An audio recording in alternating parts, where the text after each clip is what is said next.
Bonjour à tous, je m'appelle Louise, je travaille au sein de l'association VVL qui est le partenaire de votre ville pour l'organisation des vacances de vos enfants. Tout d'abord, je tiens à vous dire qu'habituellement nous faisons les réunions en présentiel, vous êtes avec nous et c'est bien plus pratique, mais étant donné les conditions sanitaires, nous avons fait le choix de faire cette petite vidéo pour répondre au mieux à vos attentes, à vos questions et vous permettre d'organiser le mieux possible le départ en colo de votre enfant. Alors, VVL est une association qui existe depuis une cinquantaine d'années, qui, comme je le disais, accompagne les villes pour organiser les vacances, mais aussi les classes de découverte de vos enfants, mais aussi des familles ou des seniors. Notre objectif, c'est de permettre à chaque enfant de passer un moment d'épanouissement, de découverte, de rencontre, que cela puisse lui permettre d'apprendre à vivre avec d'autres enfants, à partager des lieux, mais aussi à découvrir donc, de nouveaux environnements et à apprendre la mobilité. Cette colo qui va se dérouler cet été va se dérouler probablement sur un centre géré par VVL mais qui appartient à une collectivité qui est adhérente à VVL. Je ne vais pas vous présenter tous les centres aujourd'hui, mais vous aurez en complément des photos du séjour de votre enfant, mais aussi une lettre du directeur qui vous donnera quelques précisions. Tout d'abord, les petites démarches administratives avant le départ. Nous allons vous demander de remplir une fiche sanitaire de liaison. C'est un document obligatoire qu'il est important de remplir avec toutes les précautions nécessaires. Et n'hésitez surtout pas à y indiquer toutes les petites précisions qui nous permettront d'accueillir votre enfant le mieux possible. Par exemple, il fait encore pipi au lit de temps en temps, il a besoin d'une petite veilleuse le soir pour s'endormir, ou ma fille est déjà réglée. Voilà, toutes les petites précisions qui permettront à l'équipe d'accompagner au mieux votre enfant pendant ses vacances sur nos centres de vacances. Au-delà de la fiche sanitaire de liaison, n'hésitez pas non plus à mettre la photocopie des vaccinations de votre enfant, la photocopie de la CMU si vous en bénéficiez, et le PAI, le projet d'accueil individualisé. C'est souvent un document qui est fait en lien avec l'école si votre enfant a par exemple un traitement médical particulier ou des intolérances médicamenteuses, alimentaires. Voilà, en tout cas, en général, la ville nous le transmet, mais si vous pouvez le faire également, ce sera parfait. Ensuite, une fois que la paperasse est faite, on va vous demander de préparer la valise de votre enfant et de préparer votre enfant, tout simplement. La valise, il ne s'agit pas de mettre trop de vêtements. Sachez que sur toutes les colos, des lessives sont faites. Donc ce qui est très important, c'est de respecter le trousseau qui va vous être remis par votre collectivité et de bien noter le nom de votre enfant sur chaque vêtement. Voilà, ça nous permettra après les lessives de pouvoir les redistribuer à chacun et à ce que la valise revienne complète à la fin de la colo. Je vous demanderai aussi de ne pas mettre d'objets de valeur dans cette valise. Bien évidemment, pas de téléphone pour les petits bouts, pas non plus de console, pas de bijoux, rien qui n'aurait de la valeur et auquel vous tenez particulièrement. Pour les vêtements, pareil, pas la peine de mettre des objets fragiles. L'objectif, c'est que les enfants soient à l'aise et des vêtements le plus pratiques possible. Pour le départ, un départ, ça se prépare et du coup, on vous demandera notamment pour les 4-5 ans, mais aussi pourquoi pas pour les 6-11 ans, si c'est la première fois qu'ils partent en colo, de les y préparer. Comment on prépare son enfant à partir? En lui en parlant le plus naturellement possible, le plus positivement possible, et pourquoi pas de préparer ce départ en le faisant dormir chez un copain, une copine, les grands-parents, une nuit ou plusieurs nuits d'ici là, afin que ce ne soit pas la première fois qu'il quitte papa et maman pour cette colo, mais qu'il ait déjà passé une nuitée à l'extérieur du cocon familial. Ce qui est important également, c'est de mettre dans la valise un objet de valeur sentimentale, on va dire, qui pourra le rassurer. Alors un doudou, un foulard ou un t-shirt qui appartient à maman ou papa avec l'odeur de son parfum, une photo de la famille, un dessin du petit frère, en tout cas quelque chose auquel il pourra se raccrocher si jamais vous lui manquez un petit peu pendant sa colo. Si jamais vous avez un petit peu d'appréhension à le laisser partir, essayez de le montrer le moins possible parce qu'effectivement, si on voit papa ou maman être un peu ému à l'idée que son enfant parte, ce sera un petit peu plus dur pour lui. Donc l'idée, c'est d'essayer de prendre un petit peu sur soi pour vraiment positiver ce moment qui sera un moment vraiment formidable pour votre enfant. En termes de préparation, quelque chose auquel je tiens aussi, c'est vraiment de l'associer à la préparation de la valise, même s'il est petit, de lui montrer ce qu'on va mettre dedans, de l'emmener dans un magasin, choisir son petit dentifrice, son petit gel douche, voilà, pour que toute cette préparation soit un moment joyeux et un moment collectif avec la famille pour préparer tout cela. Ça y est, le jour J arrive, on va parler du transport. Alors, en fonction de la destination de votre enfant, il prendra soit le car, soit le train. Si jamais c'est un départ en train, de toute façon, le départ se fait également devant la mairie de votre ville, ou en tout cas sur le lieu qui sera indiqué sur la convocation au départ. Et il y aura une navette qui l'emmènera à la gare. Donc quoi qu'il en soit, pas de souci, un départ dans votre ville pour votre enfant. Donc la convocation vous sera envoyée quelques semaines ou quelques jours avant le départ et vous donnera toutes les précisions utiles. On vous demande toujours d'arriver un petit peu avant, le temps de vérifier qu'il est bien sur la liste, de ranger sa petite valise, qu'il ait un petit temps aussi pour vous dire au revoir et puis pour que vous puissiez le présenter à l'équipe d'animation qui sera présente pour faire le transport avec lui. Sur le car, s'il y a besoin d'un repas, si jamais le trajet est un petit peu long, sachez que les encas sont préparés par VVL et fournis par VVL. Donc pas la peine de lui fournir quoi que ce soit, si ce n'est, si vous le souhaitez, une petite bouteille d'eau supplémentaire. Mais voilà, il aura tout ce qu'il faut en termes de boissons et de repas pour que le trajet se passe le mieux possible.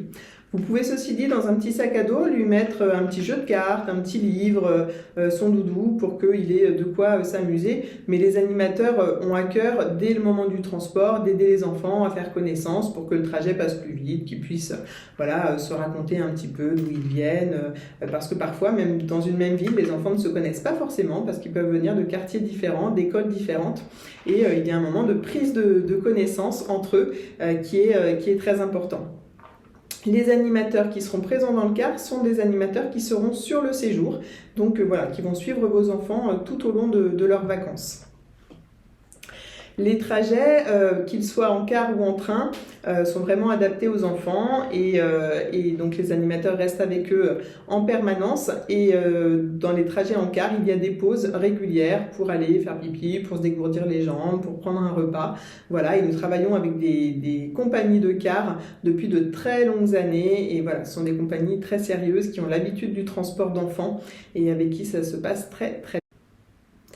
Les centres de vacances dans lesquels seront accueillis vos enfants sont, comme je vous l'ai dit, font partie du patrimoine des villes dans lesquelles vous habitez et sont vraiment adaptés à l'accueil d'enfants, que ce soit pour les 4-5 ans. Voilà, les sanitaires sont adaptés, les chambres sont adaptées et également pour les 6-11 ans. Un centre ou deux appartient à une autre association avec laquelle nous travaillons très régulièrement, mais ils correspondent tout à fait également au cahier des charges que l'on se fixe pour permettre cet accueil vraiment de grande qualité et avec le confort nécessaire à l'accueil de vos enfants. Dans chaque chambre, elles sont collectives tout d'abord, il y a toujours un lit et un rangement pour votre enfant, une étagère, une armoire, une commode, pour qu'il puisse vraiment s'approprier son espace, ranger ses petites affaires et se sentir le mieux possible dans sa chambre. Et puis, ce sont bien évidemment donc, des chambres collectives mais non mixtes, avec soit les sanitaires à l'intérieur de la chambre, soit les sanitaires dans le couloir, mais toujours vraiment très proche des espaces, notamment pour que la nuit, en cas de petit pipi ou quoi que ce soit, ils puissent y aller très très rapidement. Les animateurs et toute l'équipe du centre ont leur chambre dans les mêmes couloirs que les enfants et elles sont toujours identifiées pour que les enfants, en cas de souci, puissent aller les voir très naturellement, très rapidement. Donc voilà, ils savent, on leur montre où sont les espaces de nuit des animateurs pour que ce soit pratique pour eux. Chaque centre dispose aussi de plusieurs lieux collectifs, des salles d'activité, une bibliothèque, des ludothèques et puis une salle à manger. Je vais m'arrêter 2 minutes sur la partie restauration. Donc, chaque centre a sa propre équipe de cuisiniers et les repas sont confectionnés sur place. On y tient, c'est un gage de qualité pour nous et cela permet voilà, d'avoir de bons petits plats pour aider à ce que vos enfants se régalent et passent de bonnes vacances, parce que ça, voilà, les repas y contribuent largement. Donc les repas sont variés, il y a du choix. Le matin, c'est sous forme de buffet, le midi et le soir, ils sont servis à table. Les animateurs sont assis avec eux, voilà, aux mêmes tables dans l'espace de restauration. On souhaite vraiment que ce temps de repas soit un temps convivial, mais un temps éducatif aussi. Donc on invitera les enfants à goûter aux différents légumes, aux différents fruits. On essaiera de leur faire goûter aussi à des plats locaux pour que voilà, ce soit un moment riche pour eux. Si jamais il y avait des allergies ou des intolérances alimentaires, nous prévenons les cuisiniers à l'avance pour qu'ils puissent en prendre compte dans l'élaboration des repas. Chaque centre dispose également d'une infirmerie où l'assistant sanitaire est présent à différents moments de la journée pour accueillir votre enfant en cas de besoin. L'assistant sanitaire n'est pas un infirmier, n'est pas un médecin, il a un diplôme de secouriste uniquement, donc il est là en relais, mais ne pourra pas réellement soigner votre enfant, si ce n'est voilà, une petite égratignure bien évidemment, mais sinon il est surtout le relais entre vous et un éventuel médecin, si jamais il était nécessaire de lui faire consulter un médecin. Il est également là pour administrer le traitement que votre enfant pourrait avoir en cours, donc soit un traitement sur du long cours, soit un traitement qu'il aurait juste avant de partir en colo. Dans ce cas-là, nous avons impérativement besoin de l'ordonnance originale pour ce traitement et si possible d'une boîte de médicaments neuve. Si jamais ce n'était pas le cas, n'oubliez pas de marquer la date d'ouverture de cette boîte de médicaments dessus et de bien mettre tout le traitement avec l'ordonnance dans un sachet fermé au nom de votre enfant que vous pourrez transmettre aux animateurs au moment du départ.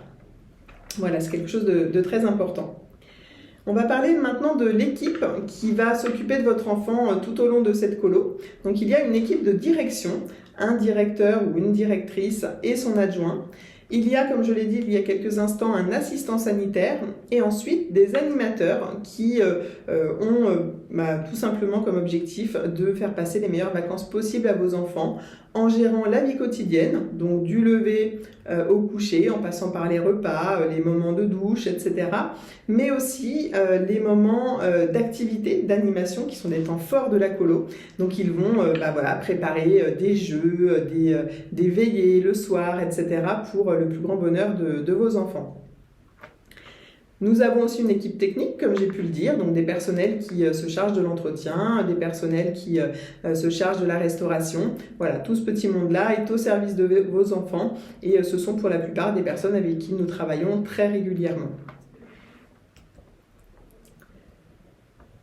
Alors, comment se déroule une journée ?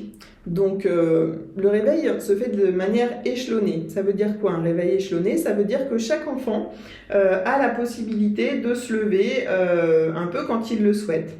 Alors, le matin, on essaye de mettre un petit symbole sur la porte de la chambre. S'il y a encore une lune, c'est qu'il est vraiment encore très tôt et on demande aux enfants de rester au lit calmement, même s'ils sont réveillés. Et quand les premiers animateurs se réveillent, alors les premiers jours c'est assez tôt parce que justement on a besoin de voir un petit peu, d'apprendre à connaître les enfants et de savoir quelles sont leurs habitudes, on retourne la lune pour faire place au soleil.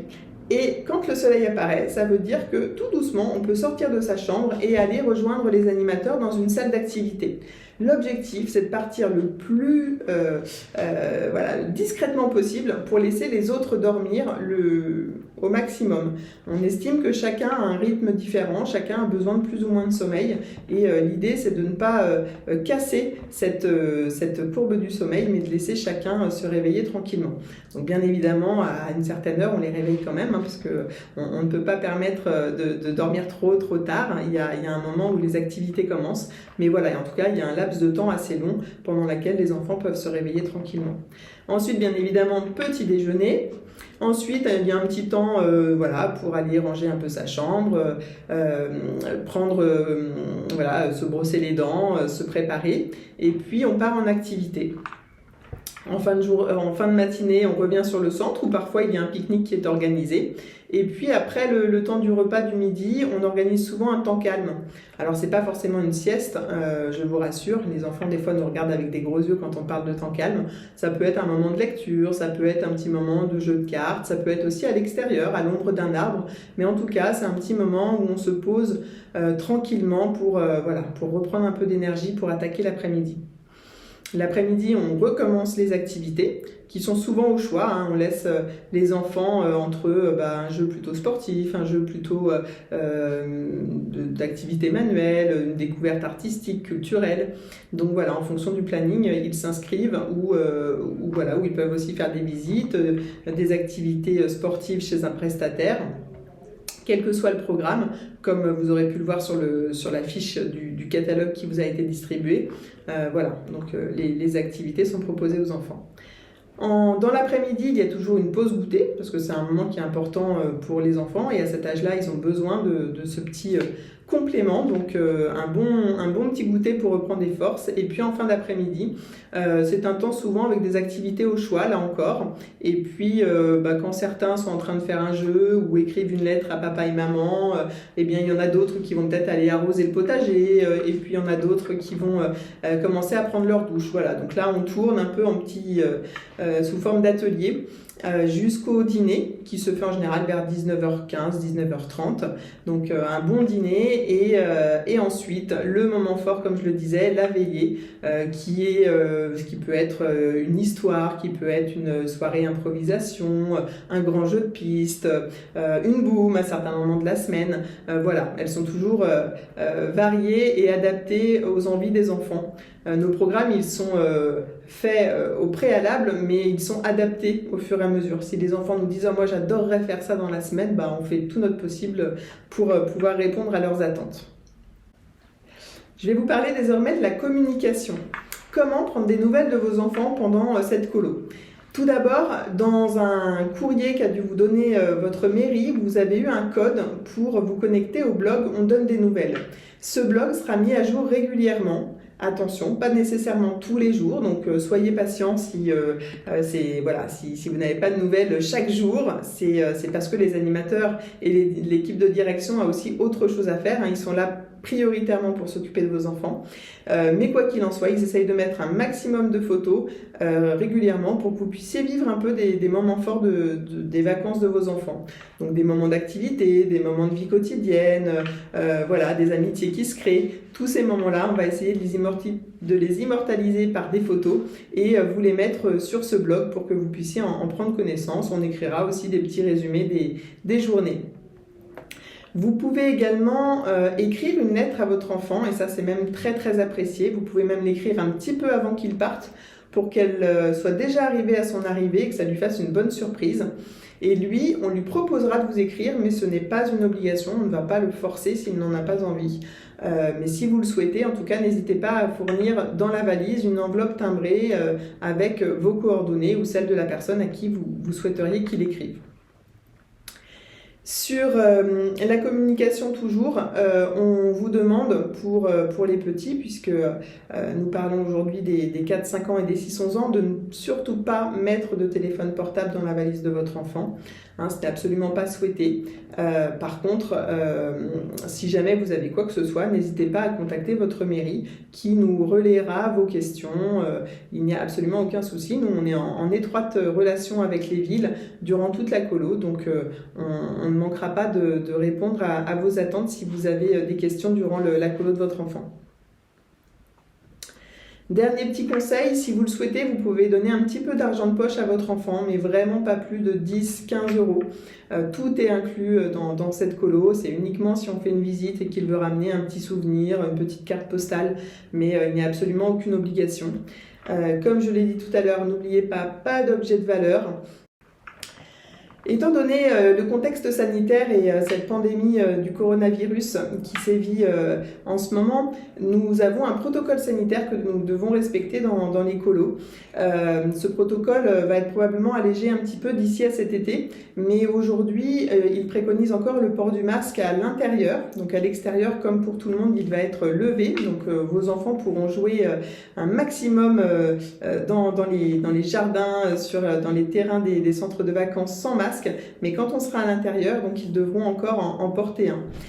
Sinon, ce protocole sanitaire nous contraint à quelques aménagements, mais qui ne mettront absolument pas en difficulté vos enfants. Hein. L'objectif, c'est que malgré le fait que on nous demande d'écarter un petit peu plus les lits dans les chambres, de la même chose, on demande d'écarter un petit peu plus les tables dans les salles à manger.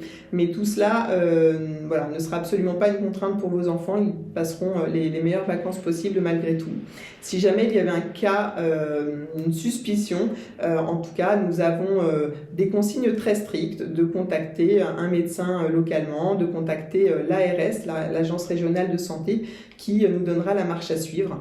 Mais en tout cas, sachez que nous, c'est notre quotidien. Habituellement, il peut y avoir des épidémies de gastroentérite ou de grippe sur les colos. Donc, nous, on a l'habitude d'utiliser du gel hydroalcoolique, de faire tout notre possible pour que les enfants respectent ces consignes et que ça se passe le mieux possible. Donc, absolument pas d'inquiétude pour cet été. Nous gérons au mieux ces contraintes sanitaires pour que vous soyez à la fois rassurés, mais qu'en même temps, vos enfants passent les meilleures vacances possibles. Je vous souhaite une très bonne journée. N'hésitez pas à transmettre, si vous avez des questions beaucoup plus précises, à transmettre tout cela à votre collectivité, à votre ville, qui nous transmettra vos questions et nous y répondrons le plus rapidement possible. Je souhaite de très très bonnes vacances à vos enfants et nous vous adresserons au plus vite une lettre du directeur de la colo qui vous précisera encore un peu plus ce que je viens de vous dire aujourd'hui. À bientôt, au revoir.